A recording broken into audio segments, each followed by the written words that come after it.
Si j'avais 40 ans, il y a 3 hormones que j'utiliserais par-dessus tout pour me maintenir en shape, avoir un bon physique, un physique décent.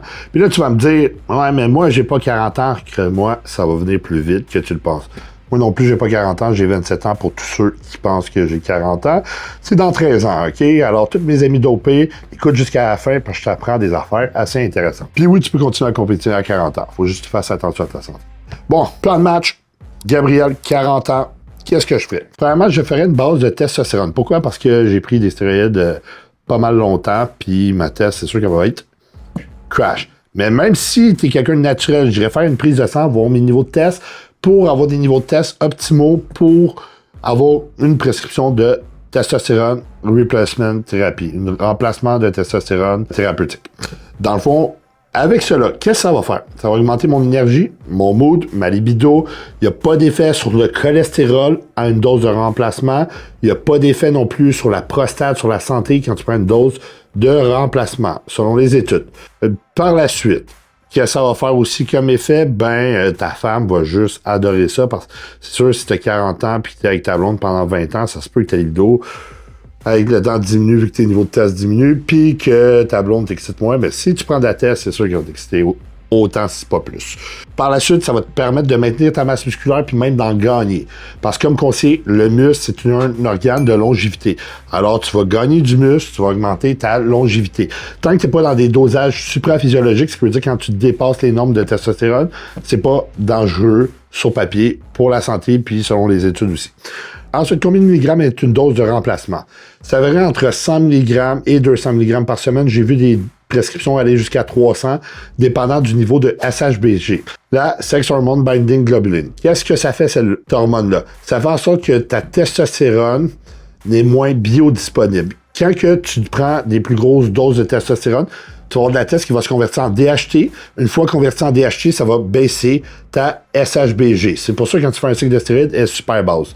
Alors, oui, il y a des gens que malheureusement, il faut des super doses de testostérone pour être dans le range. Puis j'ai même vu des gens qui assimilaient vraiment pas la testostérone, puis on faisait le même dosage, puis il y avait une testostérone super basse.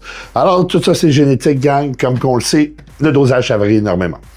Ensuite, deuxième hormone, j'utiliserais de l'hormone de croissance. Pourquoi? Si tu aimerais progresser, gagner le plus de masse musculaire le plus rapidement possible ou perdre du gras, n'hésite pas à me contacter en coaching. Dans le fond, moi, je suis Gabriel Garipi, IFBB Pro. En Open Bodybuilding, j'ai amené 8 personnes IFBB Pro au travers des dernières années. J'ai des centaines de transformations physiques. Avec moi, ça comprend du coaching complètement personnalisé, programme d'entraînement, suivi hebdomadaire, ainsi que diète personnalisée fait pour toi pour que tu aies les résultats désirés. Alors, je laisse mon lien dans la description. N'hésite pas à prendre une consultation, c'est totalement gratuit.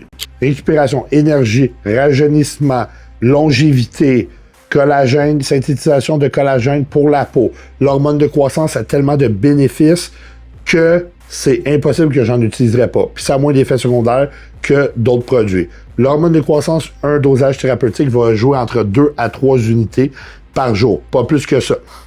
Dépasser ça, c'est supraphysiologique. Mais moi, je suis un junkie, fait que je vais dépasser ça. Non, je vous niaise.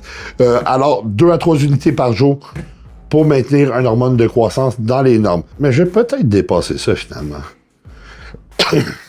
Ensuite, l'hormone de croissance, c'est quoi le seul effet secondaire qu'il y a? C'est si tu le doses supraphysiologique, résistance à l'insuline. Là, on parle de 10 unités et plus.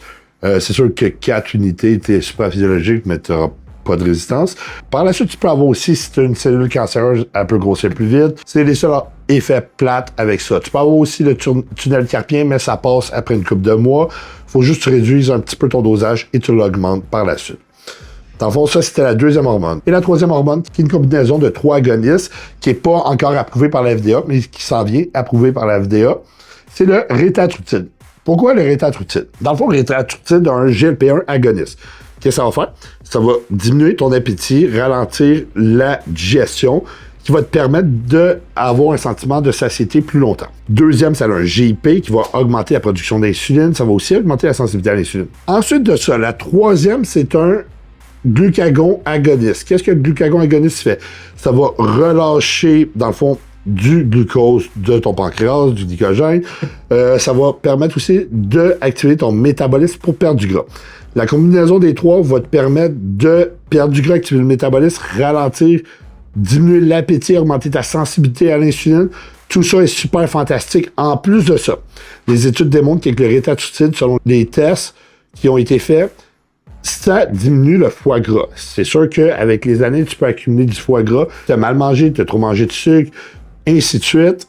Alors, ça serait un plus. Mais là, vu qu'il n'est pas FDA approuvé, tu peux utiliser le tirzépatide sous prescription. N'oubliez pas, je ne suis pas médecin, je ne peux pas recommander aucun de ces médicaments-là. Je vous dis juste, moi, ce que j'utiliserais dépassé 40 ans, puis les bénéfices que ça a. Je ne recommande pas de prendre ça, c'est sûr. Quel dosage de rétatucide j'utiliserais si ça serait du rétatucide? J'irais avec un 500 microgrammes à 2 mg par semaine, pas plus que ça. J'ai déjà monté plus, puis je vous dis, ça donne mal au ventre. Puis t'as pas faim du tout. Alors, maximum 2 mg par semaine, tout dépend de ta diète. C'est sûr, pour une fille, ça peut monter plus haut. Pourquoi? Parce qu'une fille mange moins qu'un homme, mange moins de protéines. Puis comme conseiller, protéines augmente la satiété, puis c'est dur à digérer. Bon, avec ces trois produits-là, qu'est-ce qu'on fait pour optimiser les résultats? On s'entraîne au moins 4 fois semaine. Tu peux faire un upper-lower, tu peux faire un bro split, ce que tu veux. Entraîne-toi 4 fois semaine pour maintenir ta masse musculaire ou gagner de la masse musculaire. Ensuite, il faut que tu manges au moins 1 gramme de protéines par livre de poids corporel. Comme moi, j'étais à 265 grammes de protéines. J'irais jusqu'à 300 au moins. Ensuite, sois sûr d'être en maintenance si tu veux juste te maintenir. Déficit calorique si tu veux perdre du gras ou surplus calorique si tu veux gagner de la masse musculaire. Divise tes calories quotidiennes sur 4 à 6 repas par jour. Quand je dis repas, ça peut être avec les collations. Ensuite, n'oublie pas d'avoir tes 7 à 8 heures de sommeil pour optimiser tes résultats. Fais tout le jour des prises de sang pour voir tes niveaux de testostérone, d'hormones de croissance, d'IGF-1, ainsi que ta santé générale. Ensuite, n'oublie pas aussi de faire tes échocardiogrammes et tes IRM cardiaques pour voir comment ta santé cardiaque allait. Et n'oublie pas d'ajouter un peu de cardio dans tes entraînements. Combien de cardio? 150 minutes de cardio par semaine va être suffisant pour augmenter ta santé cardiovasculaire. Puis un minimum de 8000 steps/pas par jour pour vraiment maximiser tes résultats. Si tu fais ce que je viens de dire dans cette vidéo-là, surtout côté step, nutrition, cardio, parce que je ne peux pas recommander aucun produit, puis je ne recommande pas, je te parle juste de mes expériences, mais je te garantis que tu vas avoir un physique quand même assez incroyable, surtout si tu veux aller à la plage cet été. Alors, j'espère que tu as aimé cette vidéo YouTube-là. Beaucoup m'ont demandé qu'est-ce que tu ferais dépasser 40 ans. Ben, c'est un résumé de tout ce que je ferais dépasser 40 ans. Si tu veux plus de conseils et que j'élabore un sujet en particulier, écris-le en commentaire. N'oublie pas de liker pour m'encourager, me faire monter dans l'algorithme, parce que ma chaîne, comme conseil, est assez intéressante. Je parle de stéroïdes, puis tout le monde aime ça. N'oublie pas de t'abonner à ma chaîne YouTube, d'activer les notifications, puis de regarder mes autres vidéos.